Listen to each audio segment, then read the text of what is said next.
सूत जी बोले, शौनक, जो श्रवण, कीर्तन और मनन इन तीनों साधनों के अनुष्ठान से समर्थ ना हो, वह भगवान शिव के लिंग एवं मूर्ति की स्थापना करके नित्य उसकी पूजा करे तो संसार सागर से पार हो सकता है, अथवा छल न करते हुए अपनी शक्ति के अनुसार धन राशि ले जाए और उसे शिवलिंग अथवा शिव मूर्ति की सेवा में अर्पित कर दे।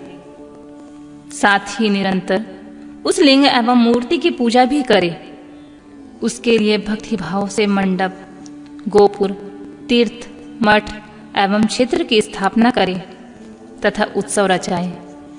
वस्त्र, गंध, पुष्प, धूप, दीप तथा पुआ और शाक आदि व्यंजनों से युक्त भली भांति भक्ष्य भोजन अन्य नैवेद्य के रूप में समर्पित करे। छत्र, ध्वजा, व्यंजन, चामर तथा अन्य अंगों सहित राजोपचार की भांति सब सम्मान भगवान शिव के लिंग एवं मूर्ति को चढ़ाएं। प्रदक्षिणा, नमस्कार तथा यथाशक्ति जप करें। आवाहन से लेकर विसर्जन तक सारा कार्य प्रतिदिन भक्ति भाव से संपन्न करें। इस प्रकार शिवलिंग अथवा मूर्ति से भगवान शंकर की पूजा करने वाला पुरुष श्रवण आदि साधनों का अनुष्ठान ना करे तो भी भगवान शिव की प्रसन्नता से सिद्धि प्राप्त कर लेता है। पहले के बहुत से महात्मा पुरुष लिंग तथा शिव मूर्ति पूजा करने मात्र से ही भव बंधन से मुक्त हो चुके हैं। ऋषियों ने पूछा, मूर्ति में ही सर्वत्र देवताओं की पूजा होती है, परंतु भगवान शिव की पूजा सब जगह मूर्ति में और लिंग में क्यों की जाती है? सूत जी ने कहा, मुनीश्वरों, तुम्हारा यह प्रश्न तो बड़ा ही पवित्र एवं अत्यंत अद्भुत है। इस विषय में महादेव जी ही वक्ता हो सकते हैं। दूसरा कोई पुरुष कभी कहीं भी इसका प्रतिपादन नहीं कर सकता है। इस प्रश्न का समाधान के लिए भगवान शिव ने जो कुछ कहा है उसे मैंने गुरु के मुख से जिस प्रकार सुना है उसी तरह क्रमशः वर्णन करूंगा। एकमात्र भगवान शिव ही ब्रह्म रूप होने के कारण निराकार कहे गए हैं।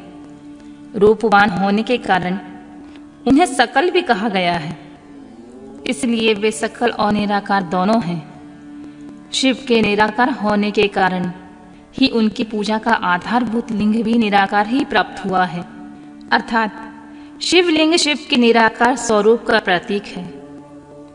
इसी तरह शिव के सकल या साकार होने के कारण उनकी पूजा का आधारभूत विग्रह साकार प्राप्त होता है, अर्थात शिव का साकार विग्रह उनके साकार स्वरूप का प्रतीक होता है।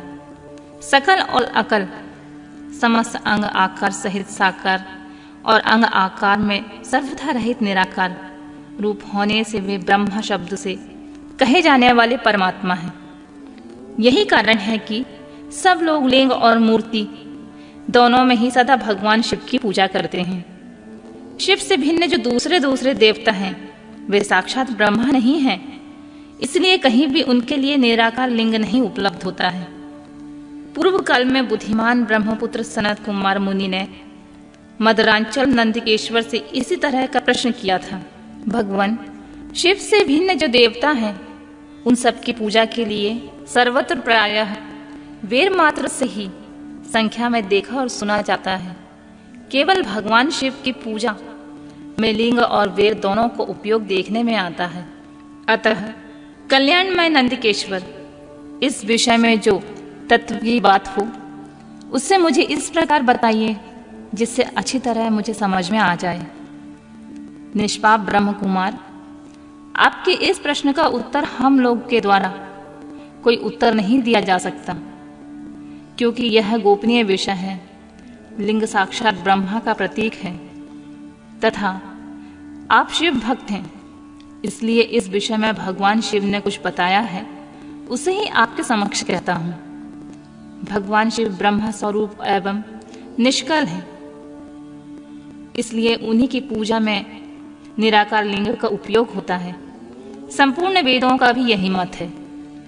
सनत कुमार बोले, महाभाग योगींद्र, आपने भगवान शिव तथा दूसरे देवताओं के पूजन में लिंग और वैर के प्रचार का जो रहस्य विभाग पूर्वक बताया है वह यथार्थ है।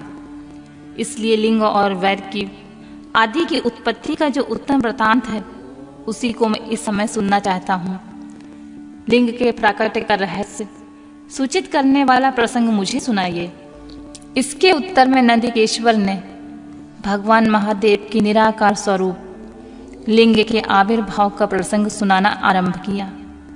उन्होंने ब्रह्मा तथा विष्णु के विवाद, देवताओं की व्याकुलता एवं चिंता, देवताओं का दिव्य कैलाश शिखर पर गमन, उनके द्वारा चंद्रशेखर महादेव का स्तवन, देवताओं से प्रेरित हुए महादेव जी का ब्रह्मा और विष्णु के विवाद स्थल में आगमन तथा दोनों के बीच निराकार आदि अंतर रहित भीषण अग्नि स्तंभ के रूप में उनका आविर्भाव आदि प्रसंगों की कथा कही गई। तदनंतर श्री ब्रह्मा और विष्णु दोनों के द्वारा उस ज्योतिर्मय स्तंभ की ऊंचाई और गहराई की थाह लेने की चेष्टा से एवं केतकी के पुण्य से शाप प्रदान आदि के प्रसंग भी सुनाए।